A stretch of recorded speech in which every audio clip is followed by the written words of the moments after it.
Let's clear the air. When we hear narcissist, we often picture someone loud, arrogant, maybe even charming. But when you're married to one, it's a whole different reality. It's not just about ego. It's about emotional erosion, slow, silent, and strategic. If you've ever felt like you're walking on eggshells in your own home, this talk is for you. Let's break down how narcissistic husbands really treat their wives, not in theory, but in truth. Let's talk about what emotional manipulations really looks like when it's dressed up as love. Because here's the thing, narcissistic husbands don't usually walk into your life looking like villains. They don't come with warning signs or flashing lights. In fact, they often start by giving you everything you thought you wanted: attention, praise, protection. They seem invested, they seem caring, they seem perfect. But the key word there, seem. In the beginning, it's intense. They love bomb you, constant text, big gestures, compliments that feel like they see right into your soul. You feel chosen, seen, maybe even rescued. And naturally, you open up, you invest, you believe this is the real deal, because who wouldn't want to be loved like that? But what's actually happening is a setup. That early intensity isn't rooted in genuine connection. It's performance. It's bait. Because once you're in, once you start depending on that emotional high, that's when things shift. Suddenly, that love starts to feel different. You notice it's not as freely given. You have to work for it now. You have to say the right thing, act the right way, be the version of yourself that pleases him. And if you step outside of that box, if you push back or even just express a need, what you get is withdrawal, dismissiveness, maybe even anger. This isn't the kind of love that grows.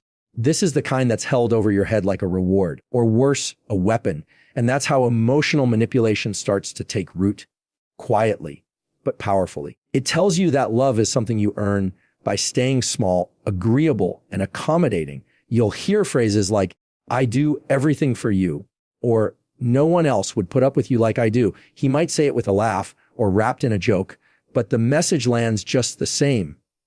You start questioning yourself. You wonder if maybe you are too emotional or ungrateful or needy. And while you're sitting there overthinking, he's sitting in control. That's the dangerous part of this kind of manipulation. It's not loud or obvious. It's subtle. So when people from the outside look in, they don't see it.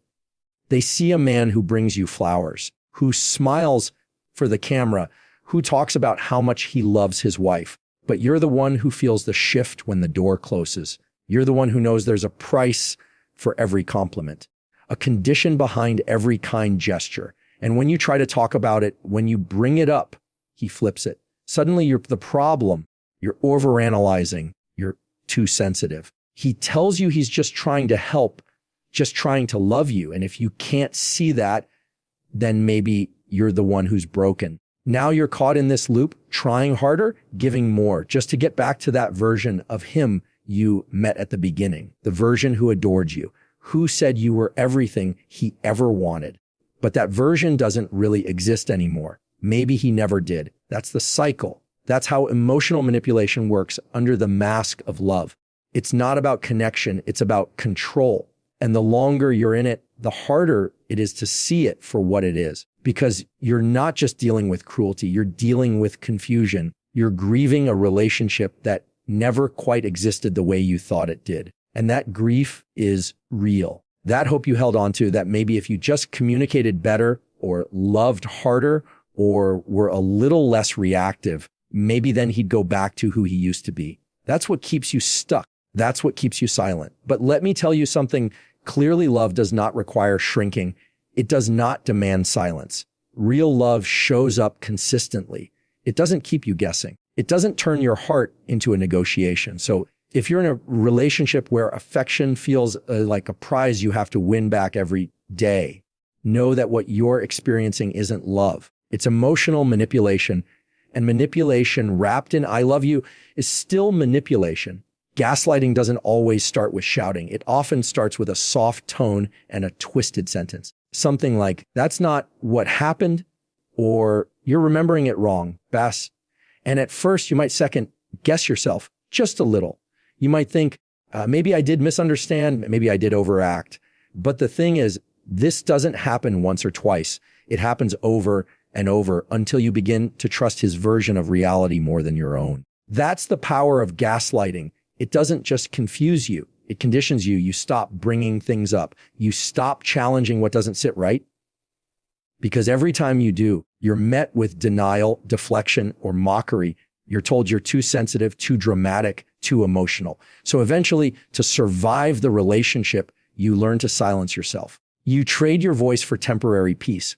And here's where it gets even trickier. He won't always be overt about it. Narcissistic husbands often wear a calm, collected mask while they do it. So when he says, you always make a big deal out of nothing, it sounds like he's trying to help. When he says, you're misinterpreting what I meant, it sounds like a clarification. But every time he says those things, he's shifting the focus off his behavior and onto your reaction. Now, instead of discussing what he said or did, you're defending how you felt about it. You're stuck in the weeds of, was I too harsh? Did I imagine it? Should I have just let it go? And by the time you're finished analyzing your own emotions, the original issue is buried. That's not resolution. That's a psychological manipulation. What makes this so damaging is how invisible it can be from the outside.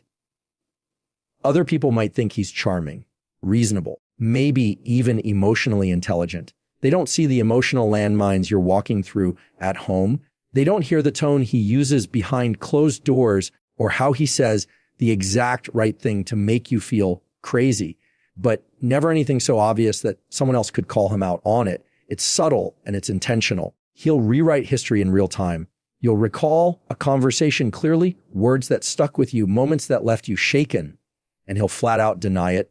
Not just deny the meaning, but deny it ever happened. And when you insist, when you say, no, I remember exactly what you said, he'll accuse you of twisting things, of having a bad memory, or worse, he'll act like you're unstable for even bringing it up. That constant narrative flipping eats away at your confidence. You stop trusting your instincts. You rely on him to tell you what's true, what's real, what's right. And once that shift happens, you're no longer just emotionally vulnerable, you're dependent. And that's the goal. That's why gaslighting is such a common tool for narcissists, because once you stop trusting yourself, they can shape the story however they want. They get to be the calm one, the rational one, the misunderstood one, and you're just too much. But let's be clear, being emotional isn't a weakness. Reacting to disrespect doesn't make you unstable. Having boundaries doesn't mean you're controlling. These are narratives narcissists use to flip the script and make you question your own worth. And when you try to explain this to someone else, maybe a friend, maybe a therapist, you might struggle to find the words, because gaslighting isn't always what was said. It's how it was said. It's the smirk, the sigh, the slow condescending tone that leaves you feeling small, even when the words themselves seem harmless on paper. You don't walk away from those interactions angry. You walk away confused. And confusion is the sign. That's the feeling gaslighting leaves behind. You won't always feel hurt immediately, but you will feel unsettled. You'll feel like you're losing your grip on something you were sure about. And that's by design. Because if he can keep you doubting, he can keep control. So when your reality starts to feel foggy, when you're always apologizing, but can't even remember what for, when your memory becomes a courtroom and he's always the one winning the case, don't ignore that. That's not a communication problem. That's gaslighting. And the most dangerous lies are the ones that make you doubt your own truth. Don't always notice isolation when it's happening in real time. That's what makes it so effective. It doesn't look like someone locking you in a room. It looks like concern. It sounds like, I just don't think she's good for you anymore. Or your family doesn't really support us, do they? And because it starts off sounding like protection, you listen, you trust. At first, he might just raise small doubts. He'll say your best friend talks behind your back, or that she gives you bad advice. Maybe he says your parents are too involved, or that they don't respect your marriage. He'll deliver these comments with a soft tone, maybe even a caring one, like he's just trying to look out for you. And that's how it gets in.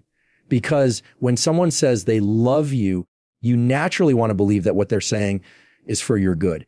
But over time, the pattern becomes clear. The people who've been part of your support system, your sounding board, your safe space, start to seem unsafe, unreliable or unnecessary. And little by little, you start pulling away. You cancel plans. You stop calling. You don't share as much because now when you do, he questions it. He criticizes. He plants seeds of doubt. So you stop reaching out, not because you want to, but because it's just easier not to. Then you look up one day and realize you're alone. Isolation doesn't always feel like prison. Sometimes it feels like peace because there's less conflict, less tension.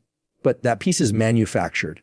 It's not real. It's the quiet that comes from suppression, not safety. Now, here's where it gets deeper. The fewer people you talk to, the fewer mirrors you have reflecting back a healthy version of yourself. And narcissistic husbands want that because when the outside voices are gone, their voice becomes the only one you hear, the only one shaping your sense of self, your worth, your reality. And once they have that control, they don't need to raise their voice to dominate. All they have to do is suggest, hint, correct, and you fall in line. Sometimes isolation looks like being criticized for venting to a friend. He'll say you're being disloyal or airing dirty laundry. But what he's really doing is cutting off your outlet because connection is a threat to control. If someone else can help you make sense of what's happening, you might start seeing it clearly. You might realize you're not the problem.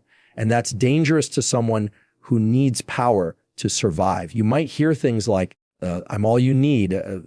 Why would you go to them when you have me? Sort of less. And on the surface, those sound like love. But when you look at the pattern, how your world has gotten smaller, how your circle has thinned out, it becomes clear that this isn't love. It's strategic. It's control disguised as closeness. What's even more heartbreaking is how this plays out when things go wrong in the relationship. Because by the time you're really hurting, when you're feeling broken, confused, desperate, you have no one left to talk to. And that's by design. Now, you have to go to him for comfort, clarity, validation, the very person who's been destabilizing you all along. It creates a closed system. You're trapped in a loop where the only relief is the same person who causes the harm. And that makes it incredibly hard to leave or even to imagine a life outside of it. Because he's not just your partner anymore. He's become your whole environment. That kind of isolation doesn't happen overnight. It happens through repeated moments where you choose peace over confrontation, where you choose silence over conflict. And it makes sense. You're trying to preserve your relationship, protect your partner, keep things steady. But while you're doing that, your world keeps shrinking. And the cost is your support system, your clarity, your ability to see yourself without someone else's distortion over it. This is why isolation is one of the most dangerous tools a narcissistic husband uses. Because once you're alone, once you've been cut off from the people who love you most, it's easier for him to rewrite your story. And the lonelier you feel, the more likely you are to believe it. Control doesn't always come with chains. It can come with whispers. There's a moment in every toxic relationship where something goes wrong. And instinctively, you brace yourself, not because you did anything wrong, but because you know how it's going to play out. You already know where the blame is going to land. No matter what happened, no matter how clearly the facts line up, somehow, some way, it will all become your fault. And when you're married to a narcissist, that blame shift isn't just a habit, it's a system, a built-in reflex that protects their image at all costs. See, a narcissistic husband cannot tolerate being seen as wrong, not just because he disagrees with criticism, but because it threatens the entire foundation he's built, one where he's always the victim, always misunderstood, always justified. Admitting fault would mean facing himself. It would mean taking responsibility, and that doesn't fit the narrative he's spent years constructing. So when there's conflict, he doesn't address it. He redirects it. If you bring up something he did, something hurtful, unfair, manipulative, watch how quickly it flips. Suddenly the conversation isn't about your pain, it's about your tone, your timing, your attitude. You went to him hoping to be heard, maybe to find resolution, and you end up apologizing just to calm things down. Not because you believe you were wrong, but because it's the only way to stop the emotional spiral. That's how blame works in these relationships. It's not loud every time. Sometimes it's subtle. It's a raised eyebrow, a passive-aggressive sigh, a well-timed silence that makes you question whether you were out of line. And even when you try to stand firm, even when you say, I'm not trying to fight, I just want to talk, He'll accuse you of starting drama, of ruining a good day, of being too emotional again. And here's the dangerous part. When you're on the receiving end of this long enough, you start internalizing it. You start to believe that maybe it really is your fault, that maybe you are too difficult, too reactive, too much. You begin walking on eggshells, second, guessing every word before you say it, trying to prevent the next explosion by keeping everything calm.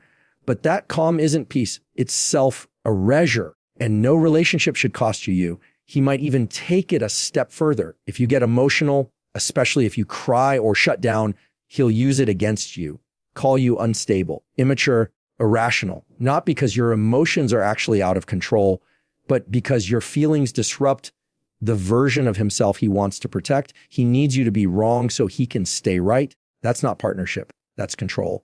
And when something truly serious happens, something that would require accountability, you'll notice how quickly he becomes the victim.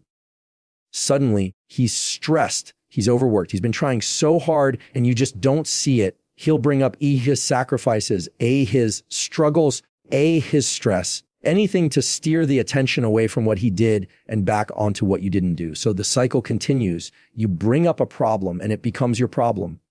You ask for clarity and it becomes criticism. You share your hurt and suddenly you're the one doing damage. That reversal is not accidental. It's practiced, polished, weaponized.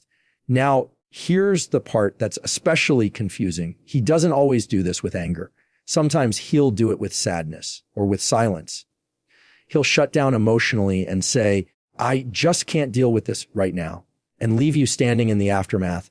And because you care, because you want to fix it, you chase resolution. You take the blame just to restore the peace. But every time you do that, the pattern deepens. And he learns that if I avoid, if I deflect, she'll fold. She'll carry it, and you do, over and over again. But carrying his blame doesn't make the relationship stronger. It makes it heavier for you. And there's only so long you can keep holding what was never yours to carry in the first place. Because when one person refuses to take responsibility, the other ends up holding the whole relationship alone. Intimacy in a healthy relationship is about connection. It's not just physical, it's emotional, verbal, even spiritual at times. It's the space where two people feel safe enough to show up fully and honestly. But when you're married to a narcissist, that space starts to feel more like a performance stage, and intimacy becomes something transactional, something earned, controlled, and withheld. A narcissistic husband doesn't just use affection to connect, he uses it to condition. If things are going his way, if you're compliant, agreeable, quiet, then he can be affectionate. He can be warm, even generous. But if you speak up, if you express frustration, set a boundary, or heaven forbid, question him, watch how quickly it's all taken away. He won't raise his voice. He won't slam a door. He'll just go cold emotionally, physically, sometimes for days. You'll find yourself in these silent stand-offs where he won't touch you, won't talk to you, won't even look at you with warmth. And it's not because he's processing or needs space. It's because he knows the silence affects you. He knows the emotional distance triggers something deep. Because deep down, you want connection. You want resolution. And he knows that eventually you'll break the silence. You'll apologize. You'll reach out. You'll try to make it right, even if you weren't wrong. That's the power in withholding. And when it comes to physical intimacy, it's no different. You might feel like you're never sure what version of him you're going to get. Some days, he's engaged, charming, attentive. Other days, he's distant, disinterested, cold. And the worst part, he won't tell you why. He won't communicate. He'll just let you sit in the confusion. And when you